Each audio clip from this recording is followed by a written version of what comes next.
You're listening to the Embrace Family Recovery Podcast, a place for real conversations with people who love someone with the disease of addiction. Now here is your host, Margaret Swift Thompson.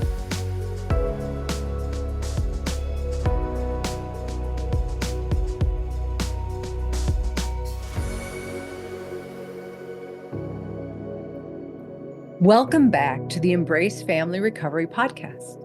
And today, I'm continuing my conversation with Terra Carbert, a coach, the founder of Self Discovery Sisterhood, and the host of the Ambitious Addictspodcast.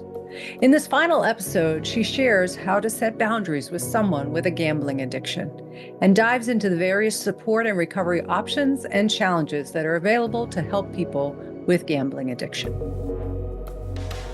The Embrace Family Recovery Podcast.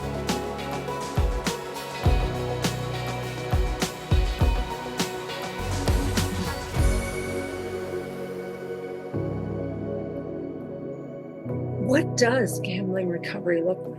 You touched on it, but I think let's educate me and others about what that looks like. So it is not engaging in a free or paid activity where there's a chance to win or lose. Is that fair?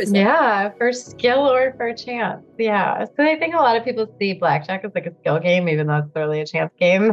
And poker is probably considered a skill game and not a chance game, even though it's still a chance game. I mean, it means like no lotto, no raffle. And this is one that, like, as a business owner, I have to check myself on too, like no contest. So I have a Facebook page, right? And one great way to generate leads is host a contest or a giveaway, right?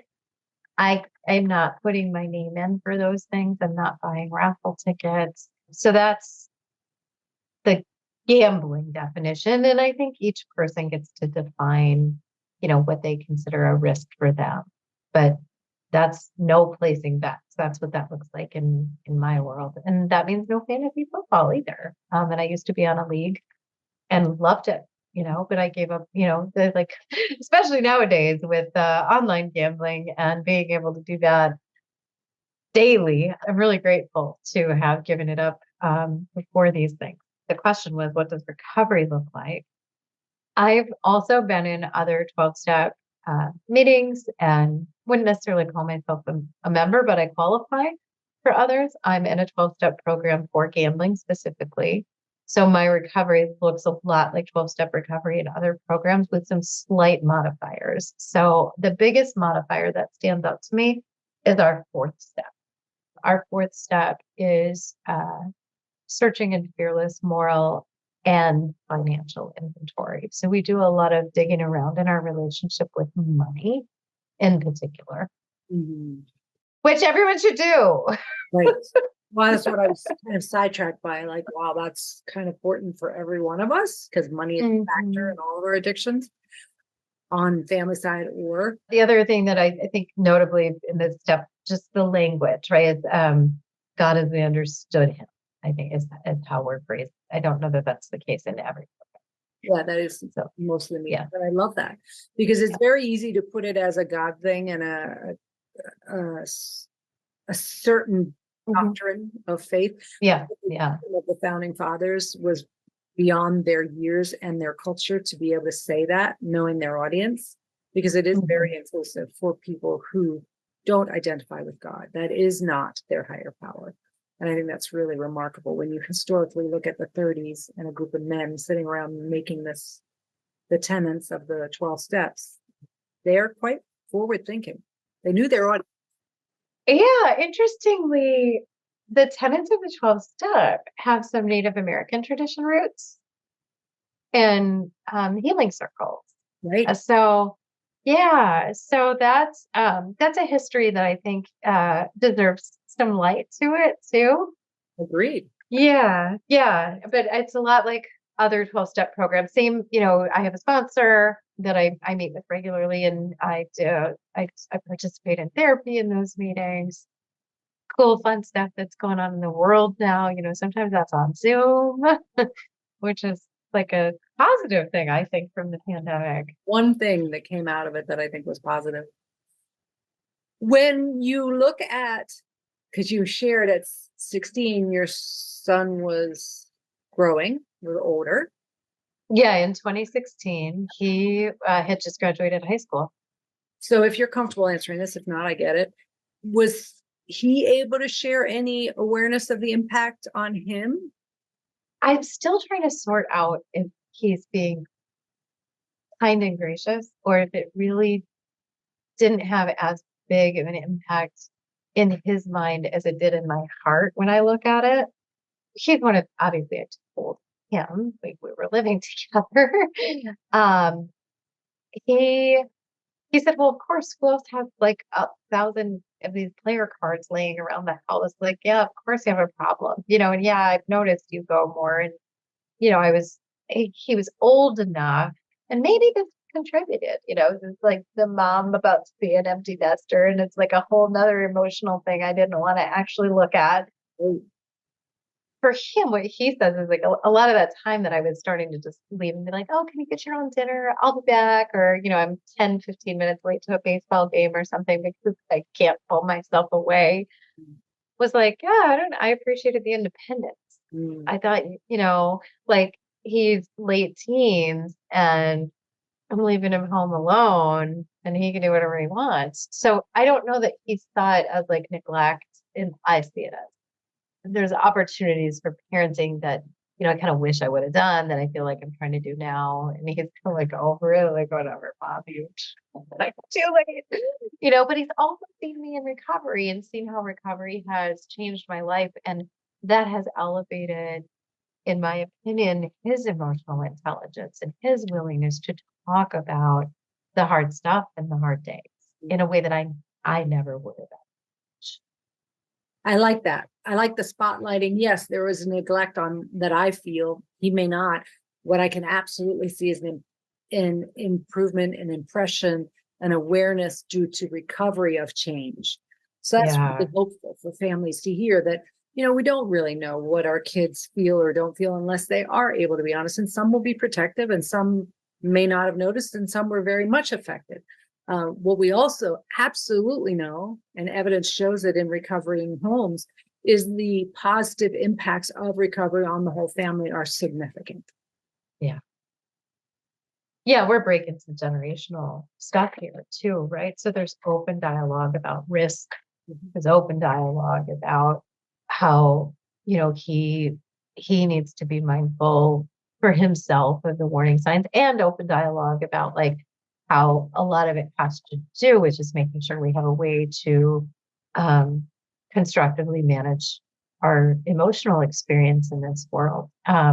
That is a huge benefit that I see. And, there's choices he's making in his life that if I was to make about substances or crimes that, I might make differently if I was in charge. But I have to be in a place of acceptance that he's in charge of his own life. What I do when I'm struggling with that is remember he has a higher power. It's not me. Sure does. That is the best. Yeah, I was like, on the phone with my sponsor about it. You're like, how could we look at this from a third step perspective? Yes. I also think one of the grace and not humility. Yeah, humility is where was I at that age? Yes, so much. Right. And what kind of relationship? Can I add some grace to that and be grateful for the changes that I've been able to work on? Not that I'm perfect, but that it makes me more present and available to my children in a healthier way. Thank you for recovery. Do I still have shame about my behavior of neglect and outrageous emotional roller coasters and the other stuff that were going on when I was using? Yes. Can I change that? No, but by God, I cannot do it again. By one day program. And so, that's the key of how do we find that sweet spot of really allowing ourselves to see some of the hope and the growth. Totally. Yeah. From your experience, Terra, and from the work of talking to many people in recovery on your podcast and your work, are there good treatment centers out there for gambling addiction? Like what's available? Because I have people call and ask for help for all sorts of things. Like, what are you aware of for treatment? And are you pleased? Would you like to see more? So I'm aware of Vanguard here in Minnesota, Project Turnabout. I'm aware of core. I'm just gonna go, but I don't have firsthand recounting from other people of what their experiences were like. I can tell you that people do not get necessarily consistent experiences when they call problem gambling helplines, that every state treats problem gambling differently, both from treatment providing and from a funding of treatment providing.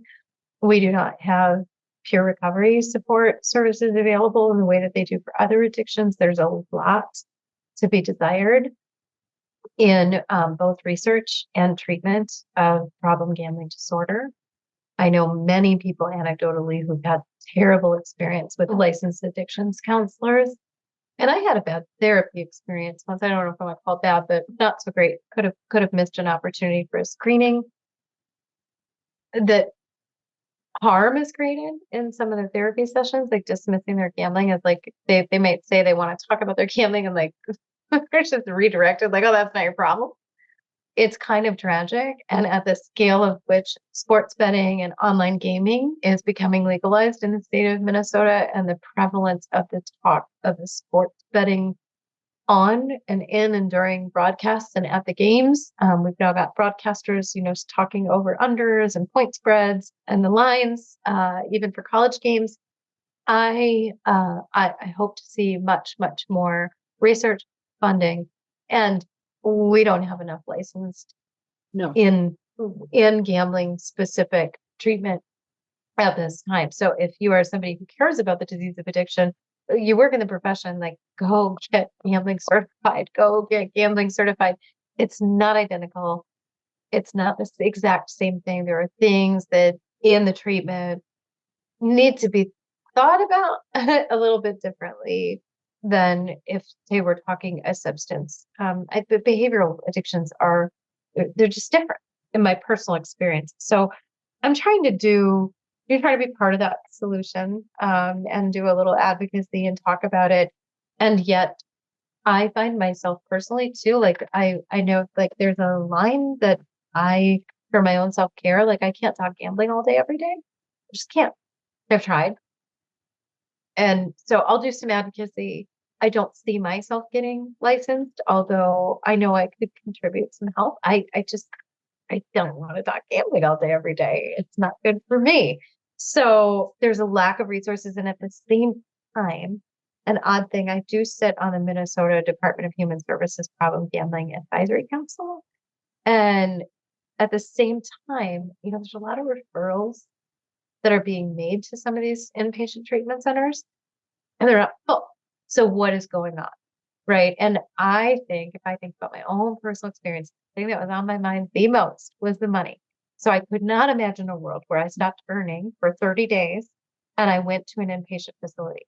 The inpatient facilities are all 30 days, and they all also require you to live a dry life. So if you have problem gambling disorder, but you don't have a problem relationship with alcohol, and you want to have a glass of wine on Friday, you might choose something else. There's more outpatient stuff coming up. And then the insurance stuff is a little weird. We're on the DSM-5 now grouped in, which is for those who might not know, the manual that is used for diagnosing mental disorders. And, I don't know that all the insurance companies have got on board, or the employee assistance programs. And again, peer counseling, peer advisory being shown to be something that really works for other treatment. And yet, at least in my state, there's not funding for peer recovery service. Okay.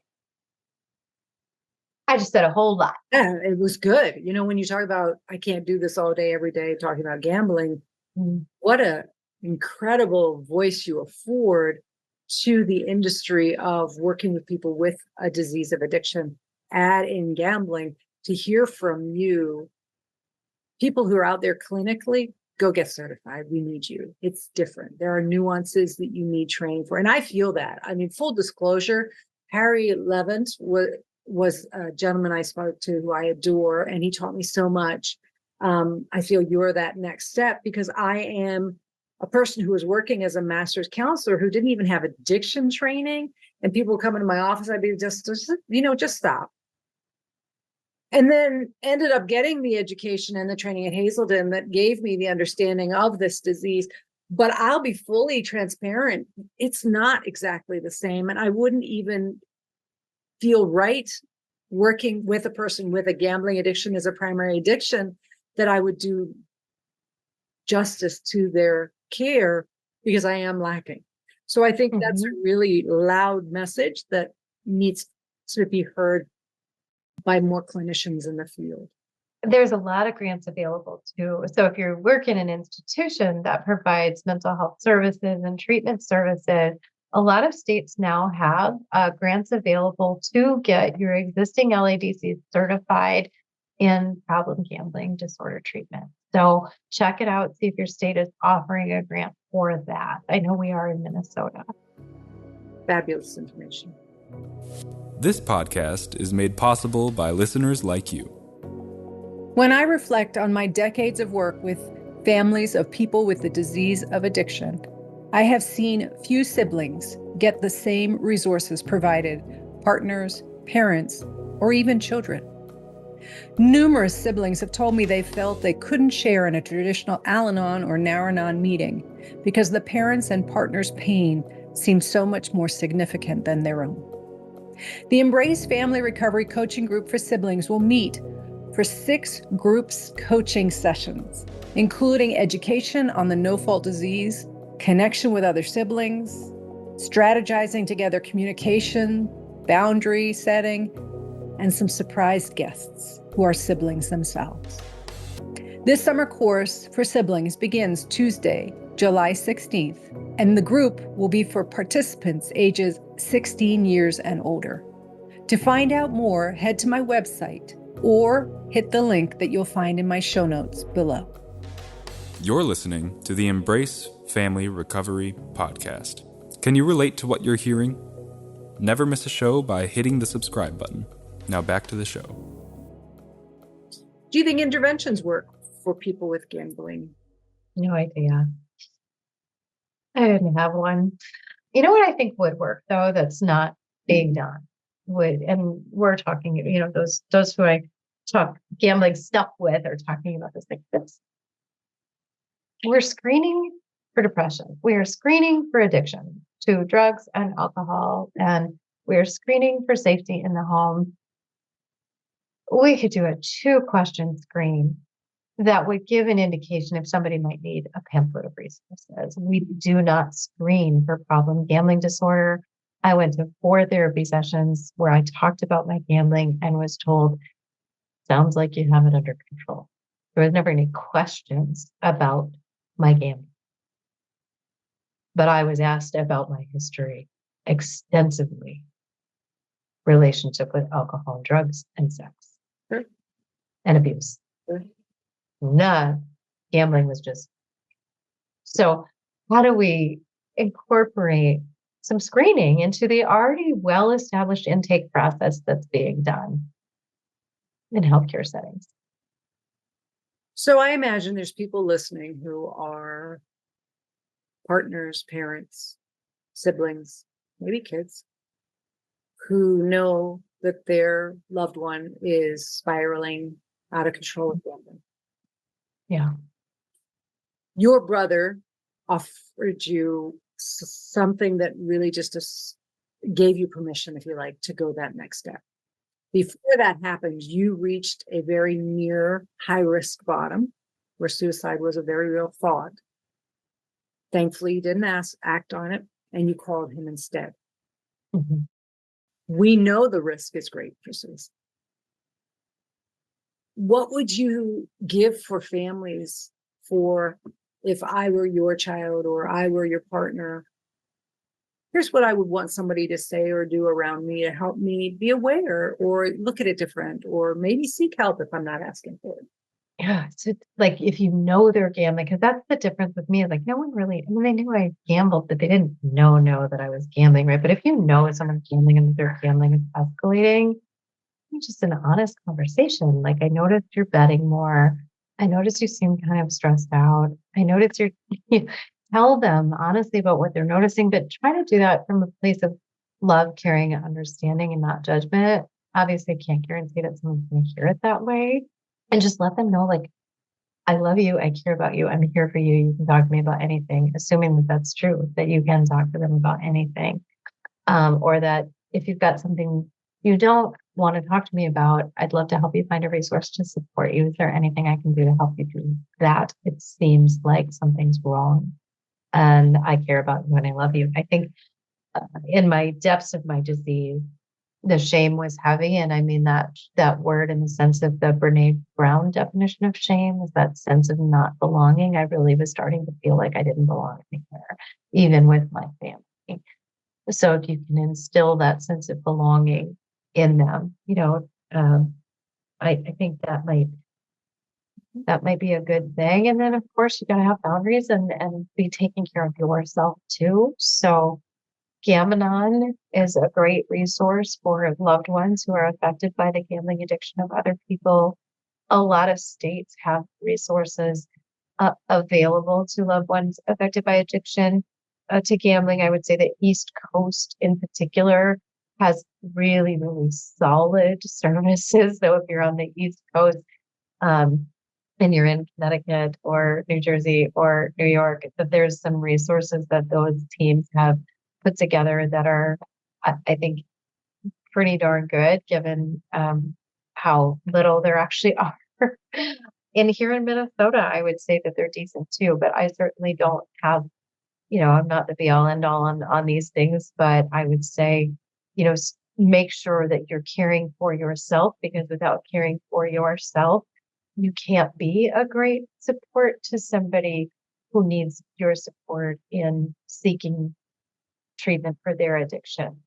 So that's definitely what I'd want. I almost more importantly, like, make sure you're taking care of you before you try to be taking care of them.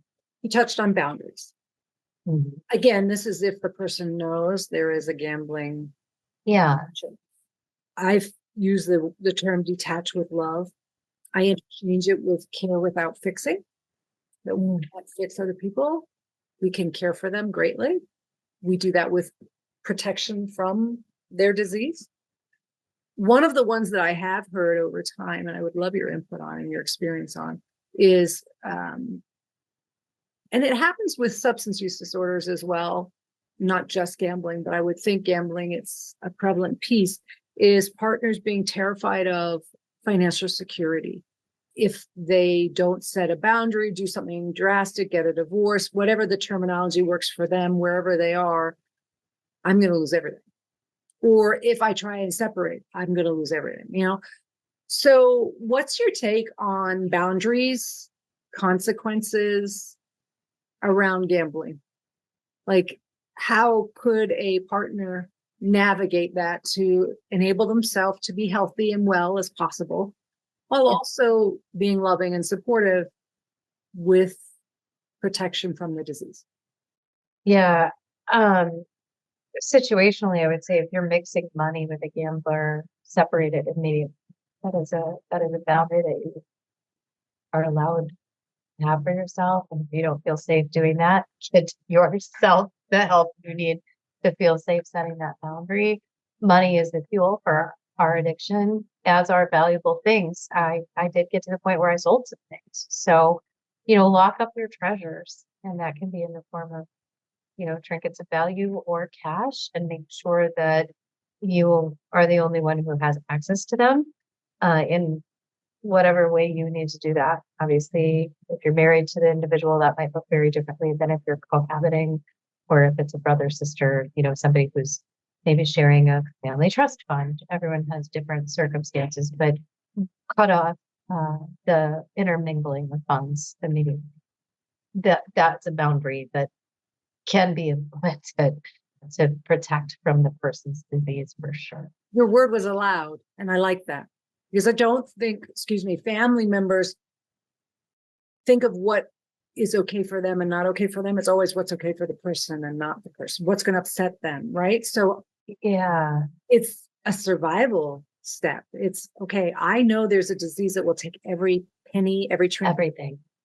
so I am allowed to protect those from the disease. Yeah, and you'll get a whole lot of noise. I mean, this happens a lot of times when we implement boundaries and people are protecting the addict. It happens, right? That sometimes people might show up with their opinions, be like, "How dare you? You should have joint checking accounts. You should, get yourself the support that you need to ensure that that's a boundary you're able to implement. So your livelihood is in the least risky position as possible." The other thing I would say about boundaries for a gambler, and this just all of this obviously highly depends on the kind of relationship you have with that individual.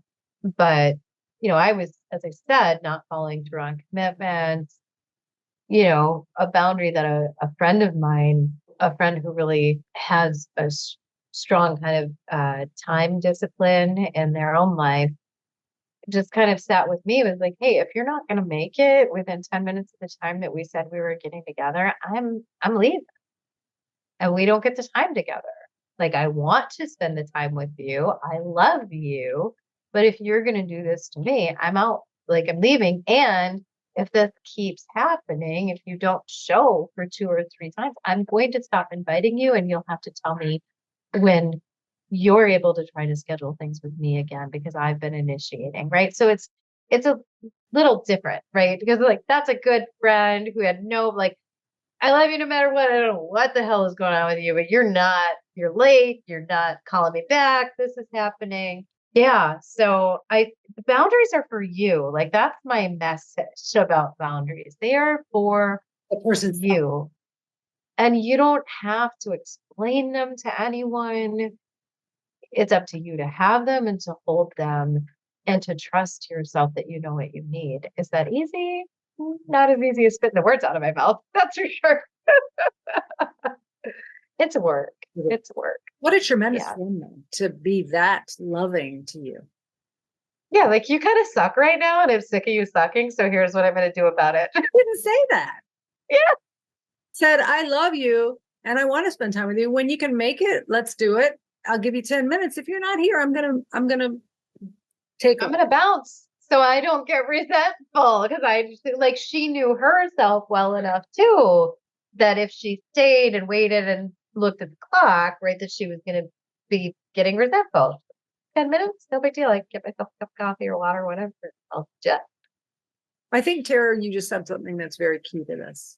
All of this, no matter the addiction, for the loved ones, for the affected family members, affected loved ones, doing our own work in that role to know ourselves well enough and have the support necessary to set boundaries that are appropriate for us, that we follow through with, that we know we can live with, that we have support to go to when they do come back with noise from. Yeah. So I think that just is a resounding message for all families and loved ones that the disease of addiction will get ugly, will get noisy, will get bullshit, will try to blame, shame, lie, twist. That's the way the disease works in all of us. And as a loved one, to protect our heart, who at the end of the day is what's driving the desire to be helpful, is to know yourself and to have your own network of support to support you in those. Yeah, for sure. Yeah, agree. There's an online resource, gamblersinrecovery.com, that I would say has kind of a catch-all for gamblers and the families with a lot of different resources listed.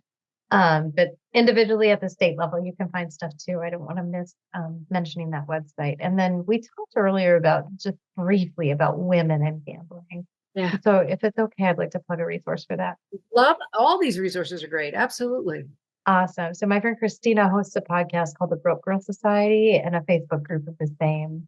It is all women working towards or actively living in recovery from gambling disorder. Very good. Do you think it's different for women in recovery with gambling than men? Is there a network for sponsorship and enough people to reach out to help you? For me, yeah, I was pretty fortunate that the room I walked into was about 50-50, but I have walked into rooms that I'm the only woman. I think where having a women's preferred, as we would call it, or a women's only meeting is beneficial is if part of what we need to unpack from our past or even our present has to do with the way we were treated by the opposite sex. And in terms of sponsorship, again, I was fortunate. I hear women struggling to find sponsorship. I hear women struggling to find belonging in meetings. I hear women tell stories of highly male populated recovery settings where they don't feel safe. And so I think there's this perception that all women gamblers do the same type of gambling. It's just that we're escape gamblers and not action gamblers. And it's this to have a space that's all women who can talk about womanhood and recovery, something really special about that. So I personally had a good experience, but I hear that's not the case for everybody. And back to your point about one of the benefits of COVID was Zoom and access. So I would assume, again, correct me if I'm wrong, that it afforded, even within gambling addiction meetings, some maybe more varied, more locations, more options, and gender specific. Yeah. And we can speak broadly about all the populations that might need safe spaces, right? Safer, brave spaces. So, I would say LGBTQIA meetings that I've seen emerge online, Black meetings, Black women specific meetings. We all have these things that we experience the world uniquely as a result of our lived experience. And so online gave the ability for the disparate, geographically disparate people to find one another. And I'd say this is true for the family members who need support too. They impacted others by gambling addiction. Go find your people who are going to get you and be able to relate to you. And if you need that to happen in multifaceted ways, because of what's available online, it's just easier to find your people. Agreed. And isn't it nice to know that we have access to more meetings where we can find our people? Oh man, I spent like months on Clubhouse finding all sorts of people in recovery. I'm like, what is this? I spent a whole episode on that. I know for me, when I started my journey, it's almost as the dinosaurs were just coming out at some point, but I was in rural Wisconsin and finding an Al-Anon meeting that had more than 2 people, or finding women sponsors, or finding meetings, period. And I think that's one of the evolutions that has come to be a beneficial and a growth and a positive. We have more, we have more diversity, we have more inclusivity, we have more, period. We're talking about it more. It's destigmatized because we're talking about it more. Yeah. It doesn't feel so scary to go to a Zoom meeting, maybe first. If I'm not ready to find one an hour from my house, at least I know I can hit one in a meeting, or I can use that as my backup because I have a home group that I go to in person. It's just nice to know that something good came out of something so difficult when we went through the pandemic. Yeah. And how that maybe can shape the future of mental health care too. I mean, obviously lots systemically to do to actually open up borders if that's what we see is needed in the country. But I think it just opens up a lot of opportunity for more healing back. Which is what we all want, right? Yeah. We want everyone to find wellness, whatever way works for them. Right.